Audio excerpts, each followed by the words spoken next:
je rebondis sur la dernière question qui a été posée par Bernadette. On a vu que dans le processus de la création, il y a une nécessité que le monde puisse penser qu'il fonctionne par lui-même. Ça donnera le libre arbitre, ça donnera plein de choses. C'est-à-dire qu'il y a une reconnaissance ou non de la présence divine. Maintenant, quand on parle de royauté, quand on parle de gouverneur, qui est un maître du monde, qui gère le monde, on a un problème avec l'histoire. Parce que lorsqu'on pense à la notion de Dieu, la première chose qui nous vient, c'est ce qu'on appelle le bon Dieu. Alors, quand on regarde le monde dans son désordre actuel, on peut pas, la Shoah comme exemple, la guerre comme exemple, la souffrance comme exemple. Donc, on a du mal à dire que ça aussi, ça fait partie de la royauté divine, ça aussi, ça fait partie du maître du monde. C'est ça l'unité, c'est une grande difficulté.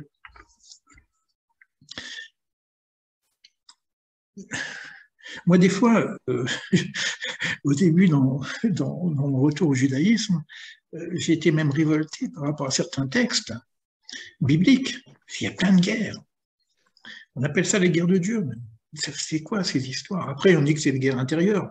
Mais il y a une réalité dans la guerre extérieure. Tu vois, simplement celle qu'on voit aujourd'hui. Il y en a eu combien des guerres? Donc, dans le monde que nous voyons, il y a une réalité de quelque chose comment ça fonctionne, cette histoire. Qu'on a fait Pourim. Le Pourim, c'est quoi? Il y a une histoire de tentative d'extermination du peuple d'Israël, du peuple juif. Et finalement, bon, ça se tombe bien. Et finalement, on autorise le peuple juif à exterminer les exterminateurs. C'est la guerre des étoiles, quoi. On est quoi? Mais c'est comme ça que ça marche aussi dans le monde. Aujourd'hui, qu'est-ce qui se passe? On a 2 années de confinement, rester à la maison. Tout ce qu'on faisait, c'était tout chamboulé. Notre liberté, je ne peux pas voyager, je ne peux pas ça. Donc, soi-disant, j'étais libre, mais finalement, je ne suis plus libre. Ah, c'est le virus. Ah, c'était le virus, c'est le virus. Après, il y a la guerre entre les anti-vax et les vax. La guerre. Qui a raison, qui a tort? Une grande confusion.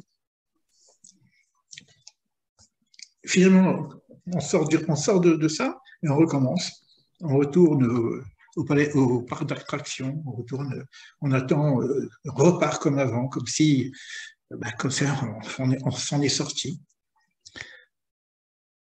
Et puis paf, on a la guerre maintenant, une nouvelle guerre qui arrive. Bon, il y a la crainte, mais bon, ça se passe entre eux, bon, il ne faut pas qu'on s'y mêle. Non.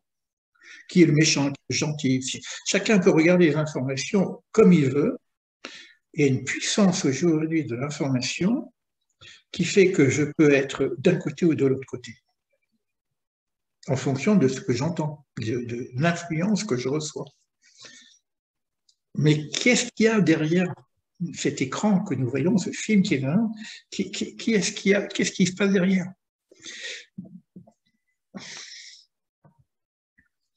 Est-ce qu'on va voir? Est-ce qu'on va comprendre? Est-ce qu'on va prendre parti? Alors, vous allez avoir plein d'informations en ce moment.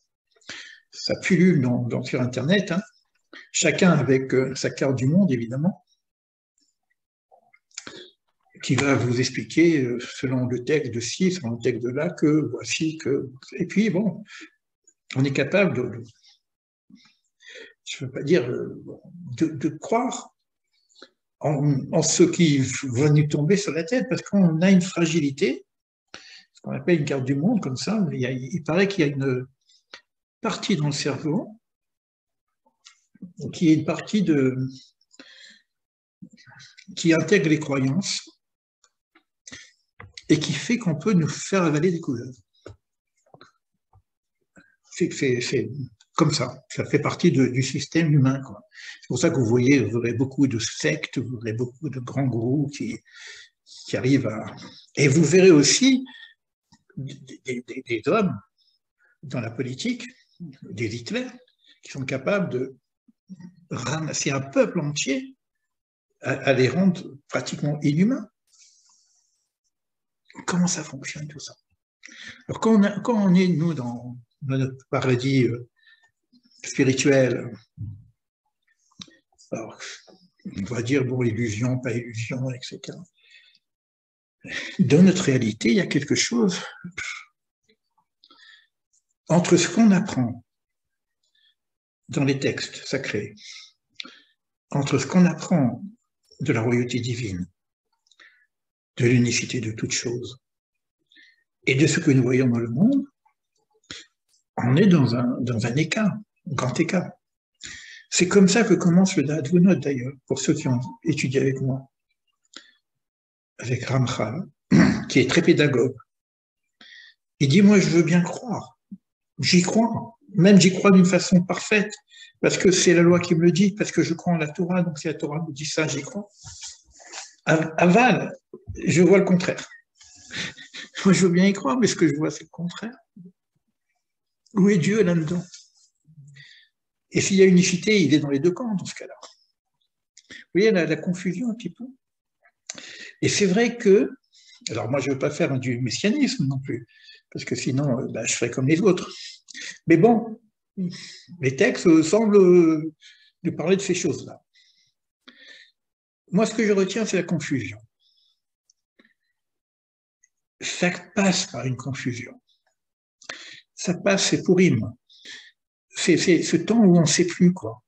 C'est confusion entre, comme on est dans le monde de la dualité, donc c'est clair, le bien et le mal, au niveau de la conscience humaine, je peux distinguer à mon niveau ce que je fais, si c'est juste ou pas juste au niveau de ma propre conscience, mais non, est-ce que ma conscience est juste, ma propre mesure est juste, je ne sais pas. Mais il va y avoir un moment où c'est confus. C'est-à-dire qu'on ne sait plus comment ça fonctionne. Et ça passe donc par cette confusion, et c'est cette confusion-là qui va éclairer les choses. Tout à l'heure, on m'a posé la question, comment ça va marcher? C'est pas par mettre de la lumière. Ça passe par la confusion. Il faut arriver à un moment donné où on lâche prise de nos systèmes. Et arriver à, c'est ce qu'on appelle la Pourim, hein. Parce que Pourim, c'est vraiment la fête de la révélation. Jusqu'à ce que tu ne saches plus. Tout ce que je sais, c'est un mélange d'informations que j'ai reçues ou d'auto-information intérieure de ce que je crois avoir reçu. Et donc, je pense savoir. Et tant que je sais, je ne sais pas que je ne sais pas. Donc, il faut arriver à savoir que je ne sais pas pour arriver à ce niveau de dire « Ah, ça me dépasse ». Et c'est quand j'arrive à ce niveau que ça me dépasse que j'arrive à cette notion de bitulayesh, de réduction de moi-même, de mon ego, de ce que je crois savoir.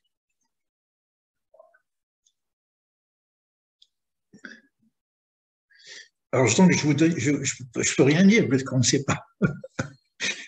Bon, maintenant, la question que je vais me poser. On est un petit groupe de travail. On a touché quand même un point de confusion. Et ça, c'est super. Maintenant, qu'est-ce qu'on fait